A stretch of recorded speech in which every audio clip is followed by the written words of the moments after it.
부활절 예배에 오신 여러분들을 환영합니다. 우리 앞뒤 좌우로 서로 인사합시다. 행복한 부활절입니다. 행복한 부활절입니다.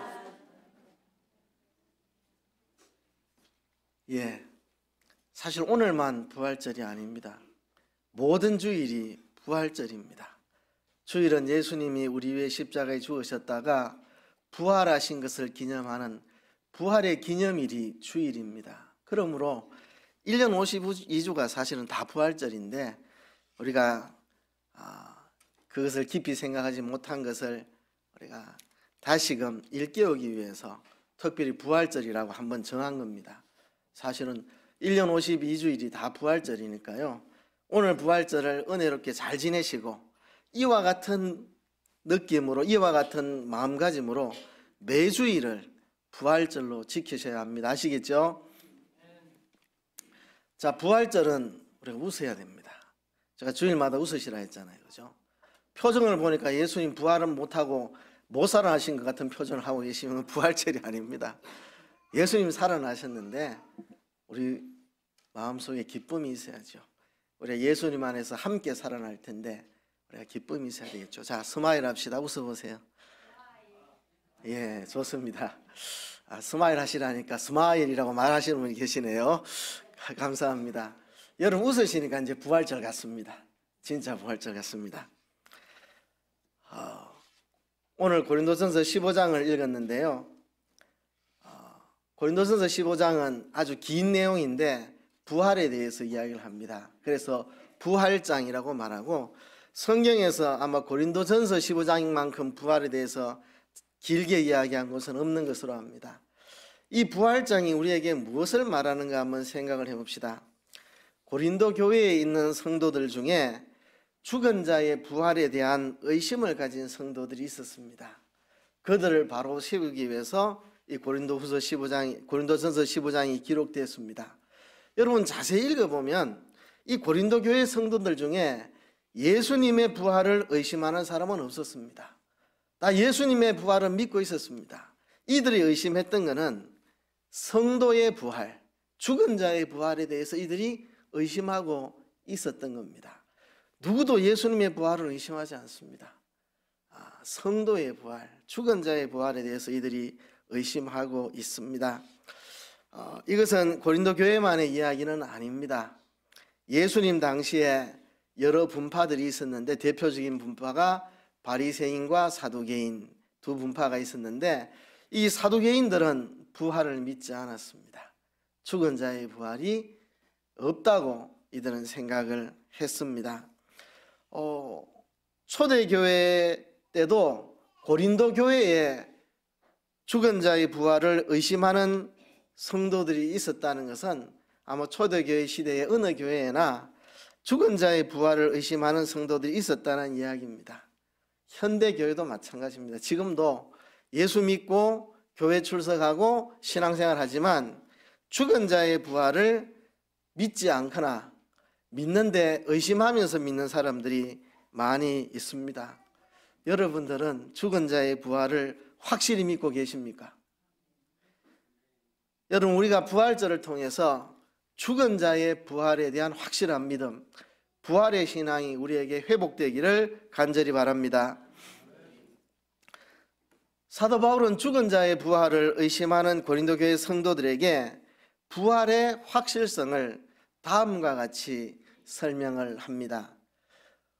제가 오늘 오전에 고린도전서 15장 3절부터 11절까지를 오전이 아니고 새벽에 새벽 기도 때 3절부터 11절까지를 설교를 했습니다.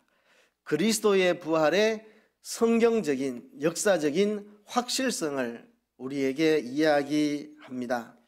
새벽기도 못 오신 분들을 위해서 한번 간단하게 이야기하면요. 3절에 이렇게 말합니다. 내가 받은 것을 먼저 너희에게 전하였노니 이는 성경대로 그리스도께서 우리 죄를 위하여 죽으시고 장사 지낸 바 되었다가 성경대로 사흘 만에 다시 살아나사. 성경대로 죽으셨고 성경대로 살아나셨다.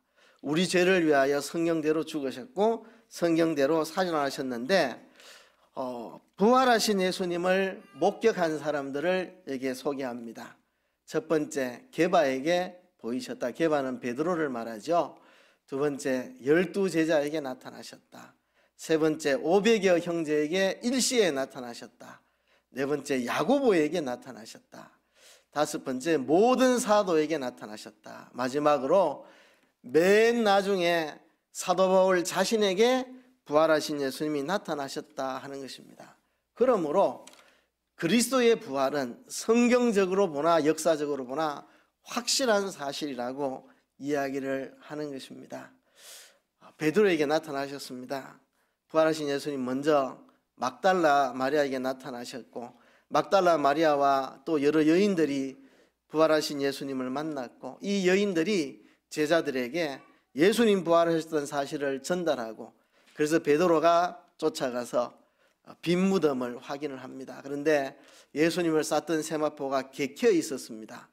사람들이 시체를 다른 데로 옮긴 거라면 이 세마포를 풀어놨을 텐데, 풀어놓은 게 아니고 그대로 객혀 있었다는 말은 그대로 몸이 이 세마포가 풀어 헤쳐진 게 아니라 그대로 그냥 그 속에서 빠져나왔다는 이야기거든요.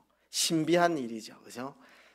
누가 풀어 헤친 게 아니라 그냥 세마포가 객혀 있었다. 그리고 예수님은 부활하셨다. 그 객혀 있는 모습이 부활의 증거죠. 베드로가 그것을 목격을 합니다.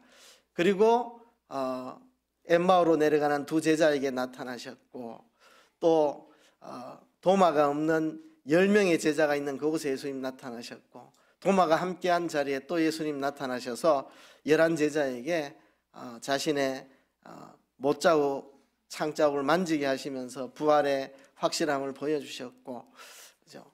그리고 7명의 제자가 낙심해서 갈릴리 호숫가에 호수에 가서 고기를 잡고 있었는데 예수님 나타나셔서 그들에게 아침을 차려주시고 같이 아침을 먹으시면서 베드로에게 네가 나를 사랑하느냐, 내 어린 양을 먹이라, 그렇게 말씀하셨고, 그리고 그 후에 500여 형제에게 나타났습니다. 500여 형제가 일시에 부활하신 예수님을 만났습니다. 이 말을 하면서 그 중에 태반은 아직도 살아있다. 500여 형제 중에 한 250명 정도는 아직도 살아있다는 겁니다. 부활에 대해서 궁금하면 가서 물어보라는 겁니다. 예수님의 부활을 목격한, 부활하신 예수님을 만나고 그분과 대화하고 그분의 몸을 만져보고 그분과 함께 음식을 먹었던 그 많은 사람들 태반이 살아있으니까 궁금하면 가서 물어보라고. 그리고 야고보에게 나타나셨다. 야고보는 예수님의 동생입니다. 예수님을 안 믿었던 사람입니다. 근데 야고보는 예수님을 믿을 뿐만 아니라 초대교회의 기둥 같은 인물이 되었습니다. 어떻게 그렇게 되었을까? 부활하신 예수님이 야고보에게도 나타나셨고, 야고보가 부활하신 예수님을 만나고야 예수님을 믿게 되었다는 이야기죠. 그래서 초대교회의 기둥같이 쓰임받는 인물이 되었고, 그리고 모든 사도에게 나타나셨습니다. 예수님이 성천하여 하늘로 올라가실 때 모든 사도들이 보는 가운데 하늘로 올라가셨습니다. 그리고 예수님 성천하신 이후에 교회를 핍박하던 사도 바울에게 마지막으로 나타나셨고, 사도 바울은 그렇게 사도로 부름을 받았습니다. 이게 너무 감격해서 사도 바울은 만상되어 나지 못한 나 같은 자에게 부활하신 예수님 나타나셔서 나를 사도로 임명하여 주신 거 참 말할 수 없는 은혜라고 고백을 합니다. 사도 바울은 이렇게 말합니다. 500여 형제에게 나타나서 절반은 살아있어. 가서 물어봐. 그리고 나한테 물어봐. 부활하신 예수님 내게도 나타났어. 내가 대답해 줄게. 이렇게 이야기합니다. 그리고 마지막 11절에 이렇게 이야기를 합니다. 그러므로 내나 저희나 이같이 전파하며 너희도 이같이 믿었느니라. 나도 너희에게 예수님 부활하셨다고 전했고, 내가 부활하신 예수님 만났다고 나도 전했고, 저희 베드로를 비롯해서 12제자, 500의 형제, 야고보, 모든 사도들 다 예수님의 부활을 증거하고, 그래서 너희도 이같이 믿었느니라. 고린도 교회 성도들 너희도 예수님의 부활을 확실하게 믿었다는 거죠. 그 당시만 해도 예수님의 부활을 목격한 자들이 많이 살아있고, 내가 봤다, 내가 예수님과 대화를 나눴다, 내가 부활하신 예수님과 음식을 같이 먹었다, 내가 예수님의 못자국을 만져봤고 창자국을 만져봤다. 예수님이 육체적으로 부활하신 것을 내가 목격했다는 사람이 많이 있었습니다. 그래서 그 당시에 예수님의 부활은 의심할 것 없는 일이었습니다. 그래서 너희가 이것을 믿었다는 거죠. 그러면 이들이 뭘 의심하고 있었느냐? 그리스도의 부활을 의심한 게 아니고 우리가 부활할까? 돌아가신 우리 아버지가 부활할까? 그렇죠? 먼저 믿다가 천국 간 우리의 동료들이 부활할까? 내가 나중에 죽으면 부활할 수 있을까? 죽은 자의 부활, 성도의 부활에 대해서 이들이 의심을 한 겁니다. 거기에 대해서 사도 바울은 이렇게 이야기를 합니다. 만약 죽은 자의 부활이 없다면, 죽은 자가 부활하는 게 아예 존재하지 않는다면, 죽은 자가 부활할 수 없다면, 첫째, 그리스도도 다시 살지 못하였을 것이다. 두 번째, 사도들의 전파하는 것이 다 헛일이다. 복음 전하는 거 다 헛일이다. 우리의 믿음도 다 헛것이다. 사도들은 하나님의 거짓 증인으로 발견될 것이다. 사도들은 거짓 증인이 될 것이다. 그리스도를 다시 살리지 않았을 것이다. 하나님이 그리스도를 살리지 않았을 것이다. 그리스도도 다시 사신 것이 없었을 것이다. 우리의 믿음도 다 헛되고 우리가 여전히 죄 가운데 있을 것이고 그리스도 안에서 잠자는 자도 망하였을 것이고 그리고 모든 사람 가운데 우리가 더욱 불쌍한 자가 될 것이다. 이렇게 만약 죽은 자의 부활이 없다면 이렇다는 거죠. 이 말은 죽은 자의 부활이 있다는 것입니다. 그렇죠? 죽은 자의 부활이 없다면 우리의 믿음은 다 헛일입니다. 그렇죠? 헛일입니다. 죽은 자의 부활이 없으면 이 복음은 다 거짓말입니다. 거짓말. 그렇죠? 죽은 자의 부활이 없다면 그리스도도 다시 살아나지 못했을 것이고 하나님이 그리스도를 살리시지 않았을 것입니다. 자, 그런데 여러분들이 이 10가지를 읽으면서 왜 했던 말 또 하지 이런 생각이 들 겁니다. 첫 번째도 그리스도도 다시 살지 못하였을 것이라 해놓고 또 다섯 번째 하나님이 그리스도를 다시 살리지 않았을 것이라고 말하고 여섯 번째 또 그리스도도 다시 사신 것이 없었을 것이요. 이 같은 이야기가 왜 세 번이나 나오지? 또 3절에 우리의 믿음이 헛것이라고 말해놓고 3절에 아니고 세 번째, 그다음 일곱 번째 우리의 믿음도 헛되고 두 번이나 우리의 믿음이 헛되다고 죽은 자의 부활이 없다면 그리스도께서 살아나지 못했고 우리의 믿음도 헛것이라고 왜 또 두 번 이야기하지? 여러분 잘 보시면 이게 똑같은 이야기를 두 번 반복하는 겁니다.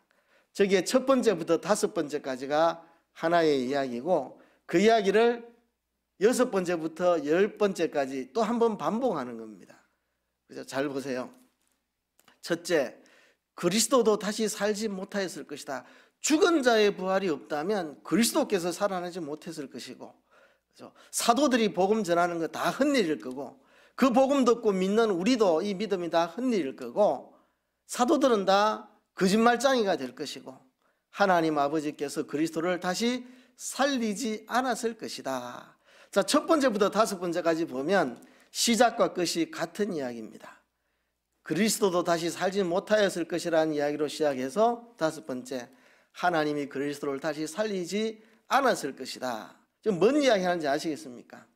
우리 앞에서 3절부터 11절까지 그리스도께서 다시 살아나셨다. 베드로가 그것을 보았고, 그죠?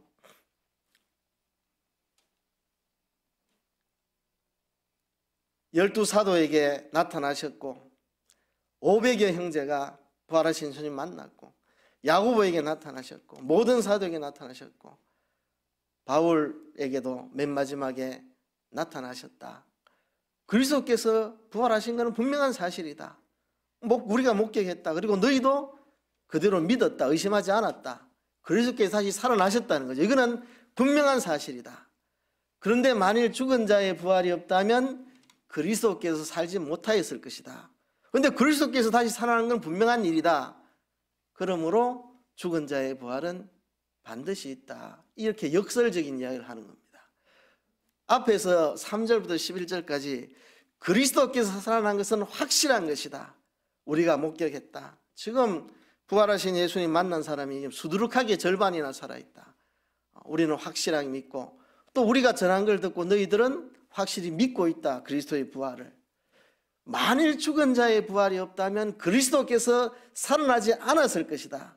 하나님께서 그리스도를 다시 살리지 않았을 것이다. 그런데 그리스도께서 다시 살아나셨으니까, 하나님이 그리스도를 다시 살리셨으니까 우리의 부활도 반드시 있다. 사도들이 전하는 이 복음 헛것이 아니고, 우리의 믿음도 헛것이 아니고, 사도들이 거짓 증인이 아니고, 우리도 반드시 부활을 할 것이라는 이야기입니다. 그것을 다시 한번 6절에 또 반복합니다. 그리스도도 다시 사신 것이 없었을 것이다. 죽은 자의 부활이 없다면 그리스도께서 다시 사신 것이 없었을 것이다. 또다시 같은 이야기로 시작합니다. 그렇죠?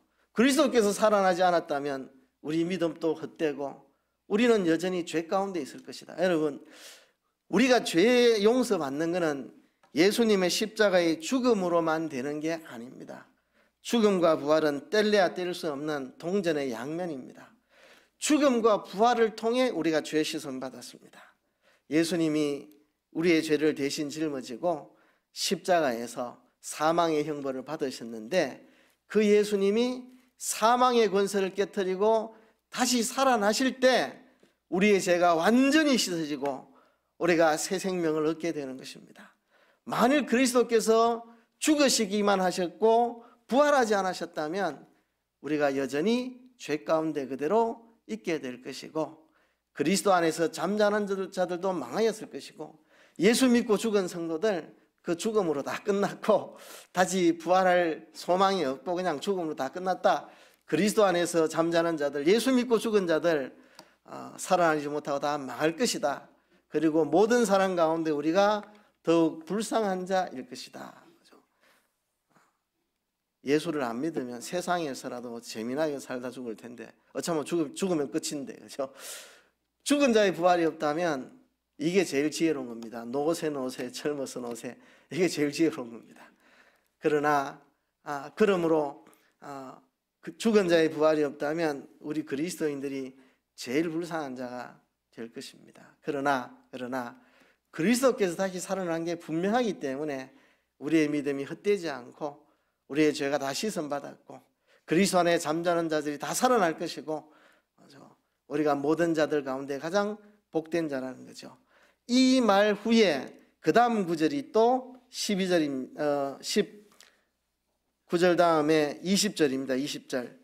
그러나 이제 그리스도께서 죽은 자 가운데서 다시 살아나사 잠자는 자들의 첫 열매가 되셨도다. 좀 여러분 무슨 이야기 하는지 아시겠죠? 저 내용 중에 첫 번째 이야기가 그리스도께서 다시 살지 못하였을 것이다. 죽은 자의 부활이 없다면 그리스도께서 살지 못했을 것이다. 첫 번째 부분의 끝, 다섯 번째 거, 그리스도를 하나님께서 살리지 않았을 것이다. 죽은 자의 부활이 없다면. 또 같은 이야기를 한 번 더 합니다. 강조하려고. 여섯 번째, 죽은 자의 부활이 없다면 그리스도께서 다시 살지 않았을 것이다. 그런데 저 열 번째 다음에 20절에 보면 그러나 그리스도께서 다시 살아나사 잠자는 자들의 첫 열매가 되셨다. 그러나 그리스도께서 다시 살아나셨다. 그래서 잠자는 자들의 첫 열매가 되셨기 때문에 우리의 부활은 확실한 것이라는 겁니다. 여러분, 첫 열매의 의미를 잘 아시죠? 첫 열매는 수확의 시작입니다. 첫 열매가 맺히면 그 다음부터 똑같은 열매들이 줄줄이 맺히기 시작을 합니다. 그리스도는 부활의 첫 열매입니다. 그리스도 안에 있는 자들은 그리스도와 함께 다 부활하게 될 것이라는 겁니다. 그리스도께서 잠자는 자들의 첫 열매가 되셨기 때문입니다. 이것을 이렇게 설명합니다. 사망도 사람으로 말미암아 사망이 온 것이고 죽은 자의 부활도 사람으로 말미암아서 되는 것이라는 거죠. 그렇죠? 인류 시조 아담의 범죄로 인해서 그 한 사람으로 말미암아 사망이 이 세상에 왔고 사망이 모든 사람에게 왕노릇하게 되었고, 이제 둘째 아담이신 예수님이 이 땅에 오셔서 십자가에 죽으시고 부활하심으로 예수님으로 말미암아 모든 사람이, 모든 예수 믿는 그리스도 안에 있는 자들이 다 부활하게 된다는 것입니다. 이걸 다시 한번 강조합니다. 아담 안에서 모두가 사망했듯이 그리스도 안에서 모두가 삶을 얻게 되는 것이다. 그리스도는 부활의 첫 열매다. 첫 열매. 아담 안에서 모두가 다 죽은 것처럼 그리스도 안에서 모든 믿는 자들이, 모든 택한 백성들이 다 삶을 얻게 된다는 이야기입니다. 바울은 이렇게 이야기를 합니다. 죽은 자의 부활을 의심하는 성도들에게 먼저 그리스도의 부활은 의심할 수 없는 사실이다. 성경적으로, 역사적으로 분명한 일이다.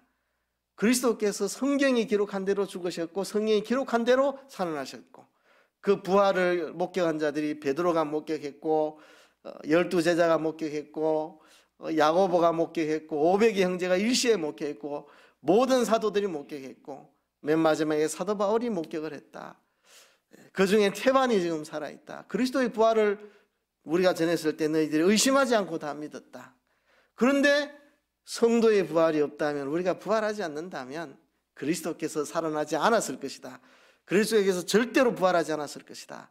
그리스도께서 살아나지 않았다면 복음을 전하는 사도들도 다 거짓말하는 거고 다 헛것이고 우리의 믿음도 다 헛것이고 우리가 가장 비참한 불쌍한 사람이 될 것이다. 그러나 그리스도께서는 죽은 자 가운데서 살아나셨고 잠자는 자들의 첫 열매가 되셨다. 한 사람 때문에 사망이 온 세상 사람들에게 온 것처럼 죽은 자의 부활도 한 사람으로 말미암아 되는 것이다. 아담 안에서 우리가 모두가 사망했듯이 그리스도 안에서 택한 모든 백성들이 다 부활하게 된다는 이 기쁜 소식을 우리에게 이렇게 전하고 있습니다. 여러분, 오늘날 우리 가운데 신앙생활 하면서 도덕적으로 윤리적으로 신앙생활하는 그런 분들이 있을 수 있습니다. 예수님의 부활을 믿지 않으면서, 우리 자신의 부활에 대해서는 믿지 않으면서, 영생을 믿지 않으면서 도덕적으로 윤리적으로 신앙생활하는 사람들, 교회 가니까 착하게 살라 하더라, 착하게 사니까 좋더라, 교회 가니까 교회 사람들 참 좋더라, 인자하고 사랑도 많고 섬기려고 하고 악한 일 하지 않고, 이렇게 교회 가니까 참 재미도 있고 내 삶을 바로 살아갈 수 있고 너무 좋더라. 내가 뭐 죽은 자의 부활이 있는지 이런 거는 모르겠고 예수님 부활하셨는지 모르겠고 우리가 죽으면 다시 부활하는지 이런 건 내가 모르겠는데 교회 가니까 그냥 착하게 살아서 좋다. 혹시 이런 신앙을 가지고 계신 분들 없습니까? 이건 참 신앙이 아닙니다.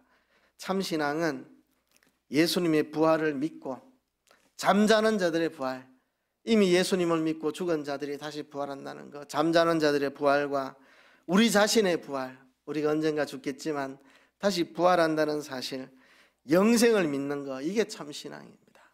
사도 바울이 지금 계속 이야기하고 있지 않습니까?